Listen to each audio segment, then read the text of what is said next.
Mes chers compatriotes, il est des moments où l'essentiel est en jeu. Nous y sommes.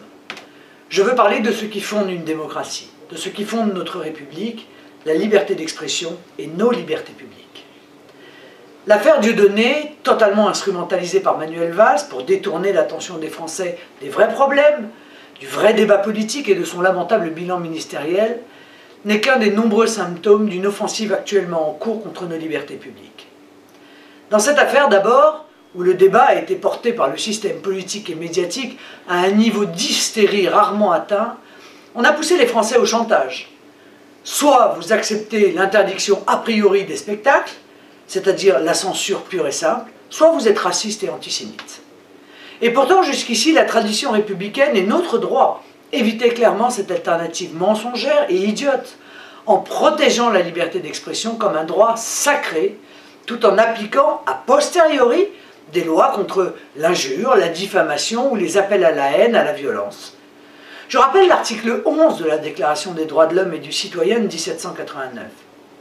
La libre communication des pensées et des opinions est un des droits les plus précieux de l'homme. Tout citoyen peut donc parler, écrire, imprimer librement, sauf à répondre de l'abus de cette liberté dans les cas déterminés par la loi. Le tribunal administratif de Nantes fut la dernière cour française à le rappeler très clairement, en refusant au gouvernement le droit de censurer. C'était juste avant que le Conseil d'État, enjoint à délibérer en urgence en moins de 2 heures, décida de bouleverser notre tradition républicaine et, disons-le, de la saigner, en faisant prévaloir la censure sur la liberté d'expression. Dans cette affaire, le Conseil d'État, devenu organe politicien du pouvoir et le juge unique qui a délibéré seul, ont bien évidemment agi sous l'influence politique de Manuel Valls. C'est très grave, parce qu'il en va de la séparation des pouvoirs et de la crédibilité de nos instances judiciaires. Déjà, 3e pays le plus souvent condamné par la Cour européenne des droits de l'homme pour atteinte à la liberté d'expression devant la Russie. La France ne risque pas de regagner des places dans ce classement de la honte. Je le dis donc très clairement. Dans cette affaire, tous les défenseurs de la liberté d'expression ont agi pour défendre non pas un homme, mais un principe. Du Front National à la Ligue des droits de l'homme, en passant par d'éminents juristes et quelques plumes courageuses égarées dans des rédactions de presse globalement soumises, demain, s'appuyant sur la décision du Conseil d'État, il sera facile de faire annuler à l'avance un spectacle et pourquoi pas une réunion politique. Il suffira de faire planer la menace d'un trouble à l'ordre public ou d'invoquer une possible et très vague atteinte à la dignité humaine sans preuve ni objectivité. La boîte de Pandore de toutes les dérives possibles est ouverte. Et déjà, Najat Vallaud-Belkacem, porte-parole du gouvernement, menace. Demain, des meetings politiques pourront subir le même sort. Mais cette affaire Valls-Dieudonné n'est que l'arbre qui cache la forêt du recul des libertés. Je dois vous alerter sur tout ce qui est en train de se passer. Déjà du temps de Nicolas Sarkozy, on sentait la pression de plus en plus forte du pouvoir sur le libre débat. On voyait la multiplication des manœuvres contre les adversaires ou certains médias encore libres. Un nouveau cap inquiétant est en train d'être franchi. En décembre dernier, le Parlement a voté la loi de programmation militaire dont l'article 13 contient des dispositions tout à fait nouvelles, permettant à l'État de contrôler les communications des Français sans autorisation de la justice. Déjà, les écoutes américaines de la NSA n'ont suscité aucune réaction du gouvernement français, contrairement à l'Allemagne, et l'asile politique que nous réclamions pour M. Snowden a été sèchement refusé. Peu de temps avant, le 11 novembre 2013, et à l'occasion des cérémonies officielles à Paris, les militants et candidats du Front National étaient embarqués préventivement par la police aux ordres de M. Valls, alors qu'ils n'avaient strictement rien fait et que les cérémonies n'avaient même pas encore commencé. Ces arrestations préventives, arbitraires, illégales, choquantes, constituent une première très grave qui inquiète les défenseurs des libertés et de la démocratie.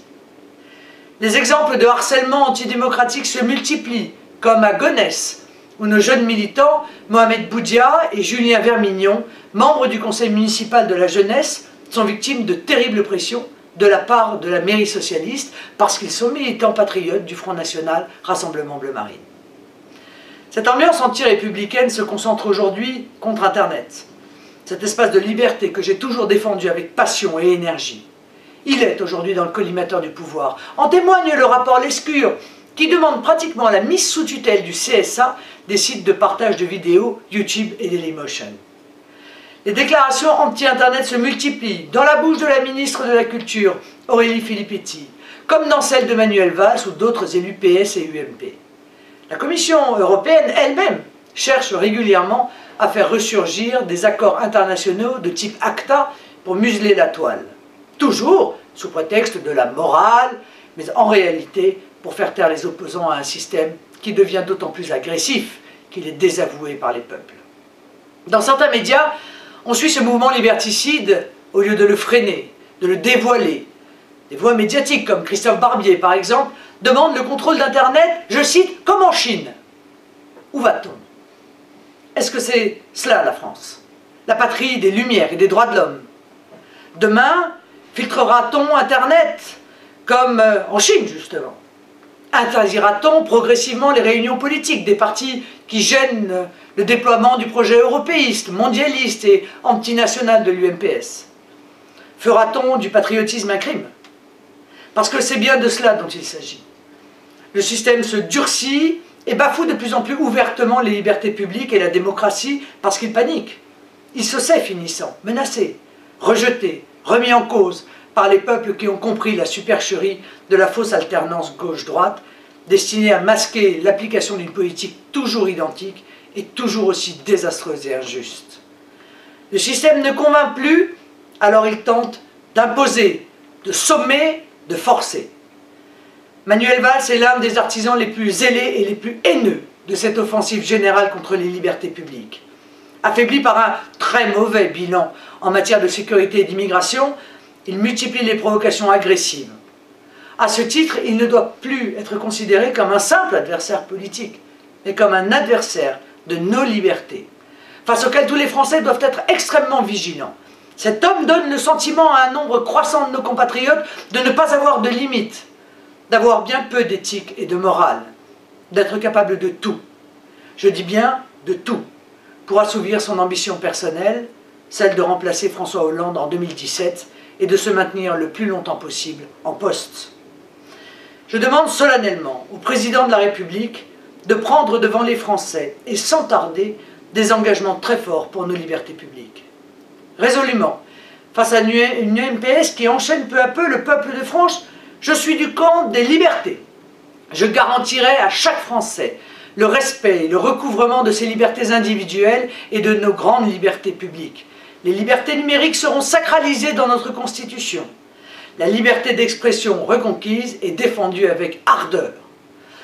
La France a besoin de faire vivre un débat libre, a besoin de médias indépendants, respectant la pluralité des opinions. Je m'y emploierai.